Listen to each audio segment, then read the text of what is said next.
Datang dan pergi, Pak. Datang merampok, setelah itu hilang. Pak, pertama kali jumpa dengan Bapak di sini, dan juga baru pertama kali bertemu dengan substansi Bank Tanah. Saya meyakini, Pak Ketua, bukan hanya saya yakin publik juga masih tanda petik tuh apa ini Bank Tanah, gitu ya.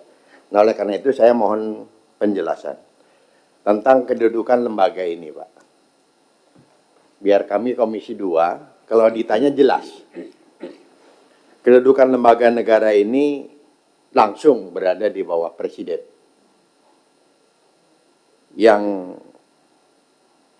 tentunya Bank Tanah ini bertanggung jawab kepada Presiden melalui Komite Bank Tanah. Nah, Komite Bank Tanah ini saya minta dijelaskan siapa. Karena ada sekretaris komitenya siapa. Dewan pengawasnya siapa. Badan pelaksananya siapa. Jadi struktur dan personil dari kelembagaan ini seperti apa. Kemudian masa kepengurusannya berapa lama. Tata cara rekrutmennya seperti apa, gitu ya. Pertanggungjawabannya seperti apa. Ini mesti jelas, Pak. Karena ini ngelola tanah, Pak Ketua. Ngelola tanah. Jangan sampai nanti kejadian seperti yang banyak terjadi di Indonesia. Datang dan pergi, Pak. Datang merampok, setelah itu hilang. Ganti yang baru, ditanya, kenapa dirampok? Wah, saya tidak tahu, Pak, itu yang dulu. Nah, ini mesti jelas. Mesti jelas. Jadi saya itu yang pertama, Pak. Karena saya lihat bapak-bapak hampir-hampir semuanya ya di bawah saya sedikit lah. Usianya beda-beda tipis dengan saya.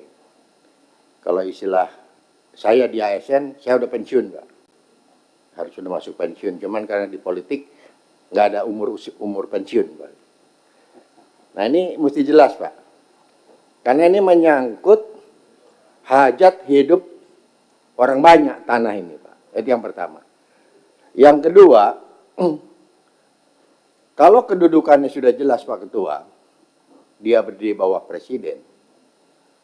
Kelemahan kita selama ini adalah ya, Undang-Undang Nomor 5 Tahun 60 tentang Peraturan Dasar Pokok-Pokok Agraria. Jelas sekali di sana ditegaskan, saya membacanya, bahwa sesungguhnya negara itu, negara ya, itu tidak punya hak kepemilikan atas tanah. Nggak ada. Nggak ada. Yang pemilik tanah itu ya rakyat yang memang sudah hidup di situ. Dia bermukim di situ. Karena dia bermukim sebelum Indonesia ada. Itu sebetulnya tanah-tanah yang sudah digarap, dimanfaatkan. Dan tidak pernah ada surat. Jadi sebetulnya konflik agraria buat saya very simple selesaikannya. Pengadilan itu tuh mudah aja. You bisa nggak buktikan bahwa Anda tinggal di situ, jangan hanya ngaku-ngaku. Bisa nggak buktikan secara turun-temurun Anda sudah. Kalau dia bisa tunjukkan dokumen-dokumen tahunan sebelum Indonesia merdeka, ya pengadilan akan mengatakan nih hak milik ada di kamu. Sah adanya. Selesai, Pak. Jadi nggak perlu ada pengadilan repot-repot. Karena negara itu hanya punya kewenangan menguasai. Pengertian menguasai itu mengatur dan mendistribusikan. Itu Undang-Undang Nomor 60, Pak. Nah, sehingga menurut hemat saya, agraria ini sekarang Kementerian ATR itu sesungguhnya sejak dari Indonesia merdeka, tugas utama dia adalah memetakan mana tanah dari Sabang sampai Merauke yang memang sudah dikuasai oleh siapa. Ini nanti Menteri ATR BTN kalau perlu kita tanya itu, Pak. Sumatera. dari Lok Semawe sampai Bandar Lampung itu. Kita lihat itu petanya itu. Mana yang memang sudah menjadi hak kepemilikan. Nah, konflik yang lapor ke Pak Aher, ini Ketua BAM, Pak. Saya dulu wakilnya. Itu hampir semua laporannya konflik agraria. Orang sudah tinggal di situ bertahun-tahun, tiba-tiba keluar surat dari pemerintah. Ya, pemerintah itu ada yang dari bupati, dari gubernur, ada yang langsung dari Kementerian Kehutanan, ya, ada dari PTPN. Entah bagaimana prosesnya, keluar tuh sertifikatnya. Hak guna bangunan lah, segala macam, hak guna usaha segala macam. HGU segala macam. Nah, sebetulnya konflik-konflik itu tidak akan perlu dan tidak akan pernah terjadi, Pak. Kalau sejak dari awal negara dalam hal ini Kementerian ATR, BPN itu sudah memetakan itu.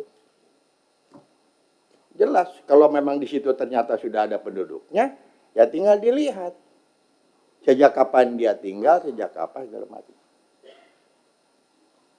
Nah, ini terkait dengan keberadaan Bank Tanah, gitu ya. Bank Tanah, karena bebannya, mandatnya itu cukup signifikan, Pak, untuk kepentingan umum, kepentingan sosial, pembangunan nasional, pemerataan ekonomi, konsolidasi lahan, reforma agraria. Tidak ada salahnya juga kalau menurut saya, Bank Tanah mengerjakan itu. Dari saat sekarang sudah mengerjakan itu. Kasih tugas tuh yang di Sumatera. Per provinsi. Sampai per kabupaten. Sehingga tidak terjadi lagi seperti yang dikatakan oleh Pak Ketua. Koperasi Merah Putih dibebankan ke kabupaten. Giliran kabupaten nunjuk kecamatan, nunjuk desa. Di mana tanahnya? Pusing sendiri. Akhirnya ada yang di tengah hutan, Pak. Karena memang nggak ada penduduknya. Ya tapi bagaimana koperasi di tengah hutan nggak ada penduduknya? Siapa yang mau menjangkau ke sana? Nah kira-kira itu yang harapan kami. Jadi mohon secara kelembagaan kedudukannya ini diperjelas supaya kami juga ada kepastian, ya seperti yang saya katakan tadi. Dan yang kedua, cobalah Bank Tanah juga sudah memulai dalam rangka menerima mandat ini memetakan terlebih dahulu mana areal-areal wilayah-wilayah yang memang ternyata jangan-jangan udah habis semua, Pak. Udah HPH semua. Assalamualaikum warahmatullahi wabarakatuh.